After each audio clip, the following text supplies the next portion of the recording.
Hello friends, I am sure कि हम में से ज्यादातर लोगों ने बचपन में गणेश और कार्तिकेय जी वाली स्टोरी जरूर सुनी होगी, जहाँ पर शिव जी और पार्वती उनको एक टास्क देते हैं। ऑल्दो कार्तिकेय के पास स्पीड थी, टैलेंट था, स्ट्रेंथ था, बट अल्टीमेटली जीत गणेश की होती है। ऐसा क्यों? क्योंकि गणेश जी को एक ऐसा सीक्रेट पता था जो आजकल हम स्मार्ट लोग भूल गए हैं। तो आज ज्ञानी समाधान कम्युनिटी में हम इसी इंपॉर्टेंट टॉपिक को डिस्कस करेंगे कि स्मार्ट लोग सक्सेसफुल क्यों नहीं हो पाते। पहला ट्रैप मेरे को नजर आता है, वो है जीनियस कॉम्प्लेक्स। अब जैसे कार्तिकेय जी की स्टोरी के अंदर क्या था, उनको लगता था मेरे पास में सबसे तेज व्हीकल है जिसको हम टैलेंट भी समझ सकते हैं, तो मैं ही जीतूंगा। ऐसे क्या होता है कि हम में से कुछ लोग बचपन से ही अपने आप को ना बहुत स्मार्ट समझने लग जाते हैं, क्योंकि हमने शायद स्कूल कॉलेज में कहीं टॉप किया है, कुछ अच्छे नंबर लेके आए और हम कुछ प्रॉब्लम्स को बहुत इजीली समझ लेते थे। अब होता क्या है, इसकी वजह से कुछ ऐसे काम करने में मुश्किल आती है जो हमने पहले नहीं किए, क्योंकि मैं नहीं कर पाऊंगा तो लोग मेरे को स्मार्ट नहीं समझेंगे। इस दौरान जो दूसरे ग्रोथ माइंडसेट वाले लोग होते हैं, हो सकता है वो स्मार्ट लोगों से कम पढ़े लिखे हैं, जूनियर हैं, बट स्टिल वो ऐसे डम क्वेश्चन पूछते हैं, कुछ ऐसे काम करते हैं और उनसे आगे भी निकल जाते हैं। स्मार्ट आदमी सिर्फ देखता रह जाता है कि यार ये तो मेरे से नीचे था, कम पढ़ा लिखा, पता नहीं आगे कैसे निकल गया। सोचिए, जब आपने बचपन में साइकिल चलानी सीखी थी, क्या हमने पहली बारी में साइकिल चला ली थी? नहीं, हम लोग 10 बार गिरे थे, 20 बार गिरे थे, पर हम कभी ये नहीं सोचते थे कि मैं स्टूपिड दिख रहा हूँ या मैं डम दिख रहा हूँ। हमेशा साइकिल को उठाते थे, वापस चलाने की कोशिश करते थे। तो यही फॉर्मूला ना लाइफ में हर जगह काम करता है।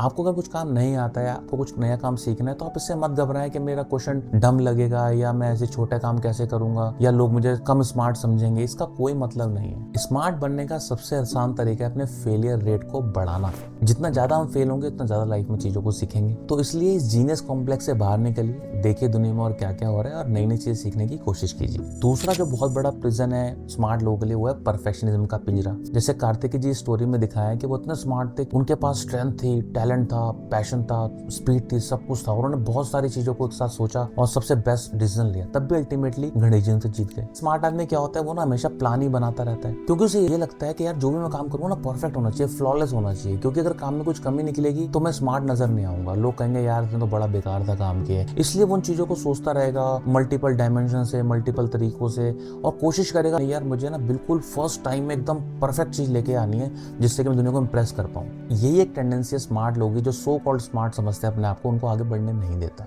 अब मैं आपसे क्वेश्चन पूछता हूँ, सबके पास स्मार्टफोन है, जिस फोन पर आप ये वीडियो देख रहे हैं उसमें बहुत सारी ऐप्स भी हैं, तो ऐसा होता है ना कि ऐप्स के अंदर रोज कुछ ना कुछ अपडेट आते रहते हैं, चाहे वो एप्पल है, चाहे वो एंड्रॉइड है, या कोई भी XYZ कंपनी है, वो अपडेट क्यों भेजती है रोज? वो भी तो फर्स्ट टाइम में एक सुपर ऐप बना के दे सकती है, क्योंकि प्रैक्टिकली ऐसा पॉसिबल नहीं है। कुछ चीजों को जब तक हम करते नहीं है, हमें समझ में नहीं आता कि आगे क्या कॉन्सिक्वेंसेज होंगे, और उसके हिसाब से अपने आप को अडेप्ट करते रहते हैं। तो ये परफेक्शनिज्म का पिंजरा है ना, ये परफेक्शनिज्म प्रिजन से बाहर निकलना पड़ेगा, अदरवाइज हम एक लूप में फंस के रह जाएंगे और एक परफेक्ट चीज को करने के चक्कर में हम कुछ भी नहीं करेंगे। हमेशा याद रखिए कि एक इम्परफेक्ट एक्शन एक परफेक्ट इनएक्शन से हमेशा बढ़िया होता है। आप सोचिए, जो काम आप अभी तक नहीं कर पा रहे हैं, आप उसको थोड़ा थोड़ा करना स्टार्ट कीजिए। आप ये मत सोचिए कि परफेक्ट होगा तभी मैं करूंगा, आप स्टार्ट कर दीजिए। जब तक आप स्टार्ट नहीं करेंगे तब तक आप सक्सेसफुल नहीं होंगे। तो दोस्तों, थर्ड ट्रैप है वो तो बहुत ही खतरनाक है, वो एनालिसिस क्विक सैंड है, या दूसरे शब्दों में एनालिसिस पैरालिसिस है। जो स्मार्ट लोग होते हैं ना, एक ही चीज को मल्टीपल डायमेंशन से देख सकते हैं। मेरा एक फ्रेंड था, उसको टीम में कहीं घूमने के लिए जाना था, किसी हिल स्टेशन पे जाना था। भाई साहब उसने इतनी रिसर्च करने स्टार्ट कर दी, इतनी चीजों को देखना शुरू कर दिया, पता नहीं क्या क्या चीजें उसने डिस्कवर करनी शुरू कर दी कि वो अल्टीमेटली कहीं जा ही नहीं पाया। और मेरे ख्याल से ऐसा एक्सपीरियंस आप में से भी काफी लोगों का होगा कि कुछ काम करना चाहते हैं बट उसको रिसर्च में इतना ज्यादा डूब जाते हैं, रिसर्च स्टेज से ही आगे नहीं बढ़ पाते। तो उसको बोलते हैं एनालिसिस पैरालिसिस, या फिर दूसरे शब्दों में उसको कर्स ऑफ नॉलेज भी बोला जा सकता है, कि आपके पास नॉलेज तो है बट वो आपके लिए कर्स साबित हो गई,